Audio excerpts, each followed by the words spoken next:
feel like you're in a good space these days doing what you do, but I'm not sure everybody knows your story like that. Yeah. Your journey. My journey Yeah. wasn't easy. When I was younger, I had a lot of surgery, spent a lot of time at the hospital, went through it. I got out of the hospital when I was like 8. I had 7 surgeries on my right leg. If you don't know, I was born, my right leg was backwards. And I wasn't supposed to ever be able to walk. Doctor told me, my family, I won't ever be able to play competitive sports and things of that nature. And luckily I had my parents who, didn't take no as an answer. I spent my time doing so much physio. My dad was a teacher here in the community at St. Lawrence. He would take me to his school at like 6 a.m. I put some extra work in with him. Then he dropped me off at school. He picked me up right after, do some more work. Then after that, I go to my practice and whatnot. Anyways, long story short, I started walking at 8 years old. And then from there, we just kept leveling up, kept training, playing ball. That's really the base of everything.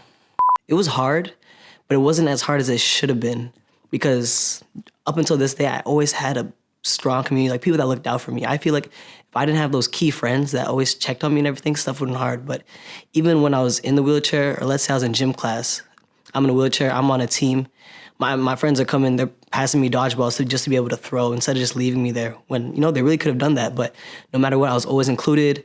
My family, my friends always treated me like, I was just like everybody else. So it wasn't as hard as it should have been, like I said before, but I definitely had some difficulties when it came to, wanting to play basketball, just the little things that I couldn't do. But I wasn't in a rush. My dad always reminded me that like my time's gonna come. So I was just chilling until whenever it was time to go.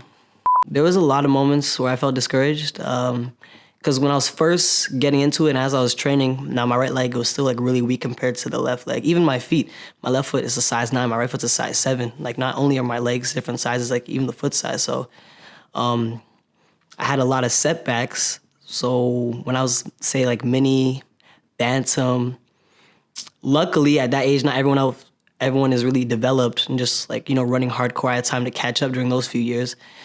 But once I got to like midget now, and everyone's strong, everyone can go hard left, hard right, I had hard time with that lateral movement, pushing off that leg. And then that's when I realized, okay, now I'm here. I'm able to keep up with the guys.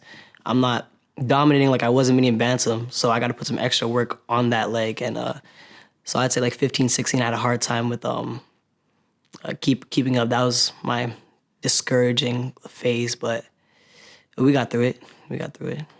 That drive, my dad, most definitely. My mom too, honestly. Like I come from some strong people back at home, and they come from some strong parents too. It's the whole family.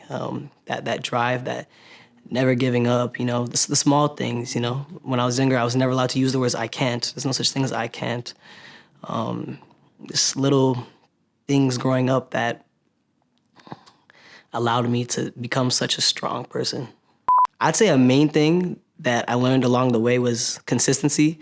That was my biggest thing. That was the biggest separation for me. Once I learned what consistency really meant in depth and applied that to anything else I did, like after that, like I realized I couldn't fail.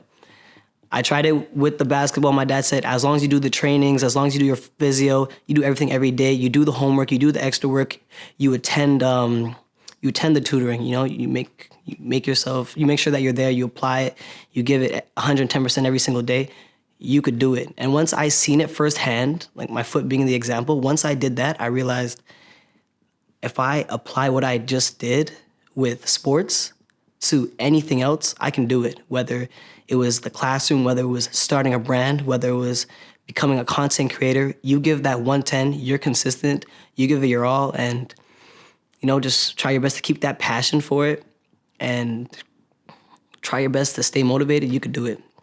I think it was 2019 or maybe 2018. I started Born Different. My last name's Born. I had the story with my leg, I was born different. It worked, last name, kind of cool.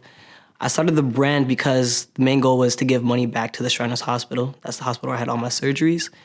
And I didn't know what I wanted to do. I was never big on clothing. But I knew I wanted to raise money for them. So I was just trying to think of ways. I'm like, okay, I'm in school. I was working at Super C. I'm like, that's not enough. Like, I need to do something big. I need to try to find a way more than like I don't want to just give them like $20 a week. So I'm like, what can I do as a high schooler to really give back to the hospital? And then you're just scrolling through Instagram, ideas are coming through, and I seen the clothing brand. I'm like, I can try this. I didn't know, or I didn't plan for it to do as well as it did, but it worked. It worked. You know, it was God's plan, and I was able to give money back to them. Then they rewarded me. They put an image of me on their car for the hospital.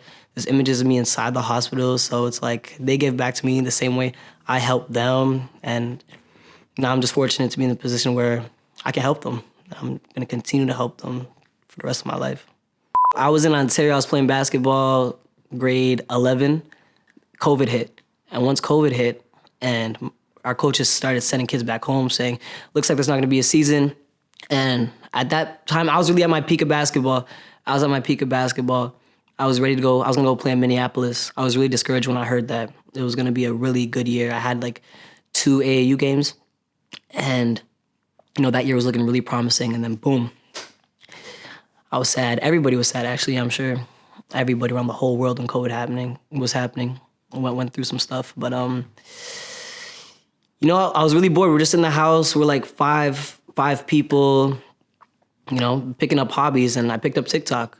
I started making TikToks for fun. I never planned or intended on blowing up. You know, being a content creator was never even the dream. It was always basketball. But I made a few videos. In my first week, I reached like 10,000 followers. And I'm like, oh shoot. And I started live streaming and then started gaining some money from that. And I just kept going with it.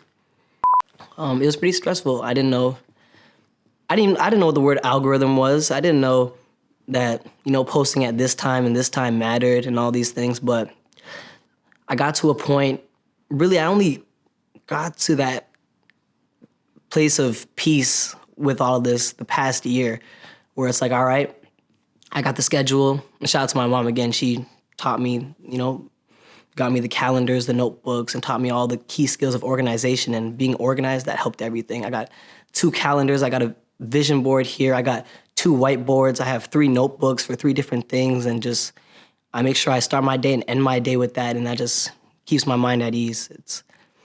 It was stressful before I had everything written down, but now everything's smooth. Everything's smooth. Being a content creator, you know, I make sure I post at the right times. I have my day set out for when I'm gonna make my videos. Have my days set out for when I'm gonna play basketball. Days set out for when I'm gonna see friends and family. The little things that matter too. The days that set out for me to give a call to my grandparents. It's stuff that we might forget. Along the way, I met a lot of other content creators, you know, rappers, athletes who have the platform but don't give back with it. That bothers me so much. It's like, you got here, you're in the position to help everybody, and you're just helping yourself. I can't. And that just made me want to help people even more, because I realize there's some people that aren't going to be giving back and are satisfied with just, you know, making what they made for themselves. And there's nothing wrong with that. You know, you worked hard, you deserve what you got, and that's it. But that's just not my purpose here. My purpose, you know, I got the platform. I'm in the position to help people. I'm going to help people. I'm going to be in better positions to help more people. I'm going to help more people, and hopefully people along the way just understand my message and my goal, and they just pick up off of my energy and do the same thing. Definitely starts with my parents back at home. They're always about giving back. You know, Pops, he's a teacher, basketball coach. He was coaching before I was even born. Mom, like, you know, she's known as like a mom to the community, to the neighborhood. You know, people come to the crib all the time, eat some food. Some people come over to just talk to my mom. You know, it's really cool seeing how much of an impact my parents have had on the community. And when you're surrounded by so much love, it's like you just want to give back. You know, from traveling the past years, social media, seeing things firsthand, it's just, I've seen so much negative. And it's not to say I haven't seen positive. You know, I've definitely seen a lot of positive. I've seen more negative than positive, whether it's people downgrading other people, whether it's, you know, someone wants to be a content creator and someone saying, no, you can't do that. It's like, who is that person tell you can't do something, and not even just that, for anything. Little things too that I never liked. You got someone on AAA to someone on AA, you're gonna make fun of the guy on AA that's working hard, and 90% of that time, that AA guy is gonna end up surpassing you just because he stayed quiet, stayed humble, and kept working. It's a lot of little things that you don't know that can really affect somebody. Let me really try to think. Self-love. I don't think it was always that strong. No, definitely it wasn't always. I had moments where I was mad at myself, where I used to say, "Why me? Why me out of all people?" But once like I put the work in and I seen the results, even though I was going through some crazy things, that "why me" turned into "thank you for choosing me," and like, that self love developed from I was doing things that doctors themselves told me I'd never be able to do, and I'm like, if doctors tell me I can't do something, okay, we overcame that. I was told I'll never be able to play basketball. We overcame that. Now we're playing basketball. I was told I can never play AAA. We overcame that. So it's just like I can't listen to any of the outside words or negativity, because I know whatever you say, it won't even matter, because whatever you set your mind to, you can achieve. As long, like I said before, as long as you work hard towards it. So the self-love was really, once I realized that no one, like those words or actions or what people are trying to do on the outside can't get to me, the self-love just kept on growing. I say it every morning. I'm so grateful for it, morning and night. I'm not me without everybody around me, without everybody I grew up with, family, friends, old friends, relationships. Like there's like you are what you're around, and I couldn't achieve any single accolade had I have not met the people that I've met along the way and have been in the places that I was along the way. I can genuinely sit here and name 500 people minimum. I could probably name more that I thank so much that has helped me in some type of way, whether it's small or major, or a funny moment, or you did something for someone else and I was like, wow, like that's really nice. Or my cousin at a young age, instead of like people, small things like the juice box wrapper throwing on the ground. One time I seen him do that, and then he picked it up and said, we should put it in the recycling. That's shout out to Keyshawn. Coaches that spending that extra time like after practices when we really could have just ended the practice and went home, but keeping that gym open and giving that extra time to the kids that want to work. They don't have to do that. They're not getting paid for that, but they're doing it. They're doing it because they want to help the kids. I've seen so much help around me and just good people that I just picked up off of everybody, man. Traveling's fun. I've been traveling a lot the past year. Normally I go to America to do my videos, but lately I've been trying to go to different spots. I went to Tokyo earlier this year. That was really cool. Surprisingly, I had some fan love out there in Tokyo. I was really surprised by that. The thing with traveling, it's really therapeutic. It's really therapeutic because I don't like taking breaks. I like making sure that my content's getting done. I'm always working. And traveling is a cool way to be relaxed, but I'm still making content, because even though I'm on that trip, I'm still vlogging. So I'm having fun, my mind's at ease, and I'm still, working and doing what I love while traveling. So definitely going to be doing a lot of more trips, but summer's coming real soon. It's time for me to be in Montreal and do some things for the city these next few months. I can worry about some more traveling after this summer.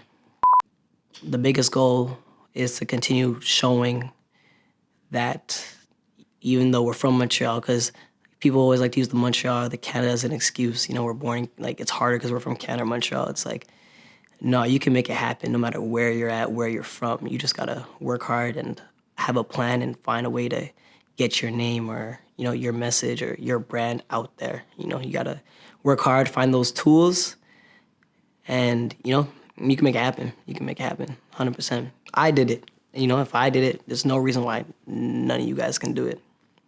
Feel overwhelmed with love, happiness. You know, just I don't get to talk about these things. There's a lot of things that nobody's ever known that I just said. A lot of people don't even know my real name. You know, I hear Turbo, Turbo, Turbo, and you know, someone calls me Tristan. They're like, "Who's Tristan?" That's not Tristan. That's Turbo. I'm like, wow. But I feel good. I feel good talking about where I come from, all of you guys that helped me, and like just getting to relive a few moments. It's really it's crazy. It's been a long journey. It's been a long journey, and to imagine there's so much time left. I'm really excited to see what can be done in these next few years. Final thoughts. Spread the love. Be positive. Work hard. If you're gonna do something, apply 120% of it. If you really want to do something, you make sure you dedicate your every single day to it. Look out for family. Look out for friends. Check on loved ones. You know, like make sure you call your grandparents. You know, they miss you too. Try to be the best person you can be.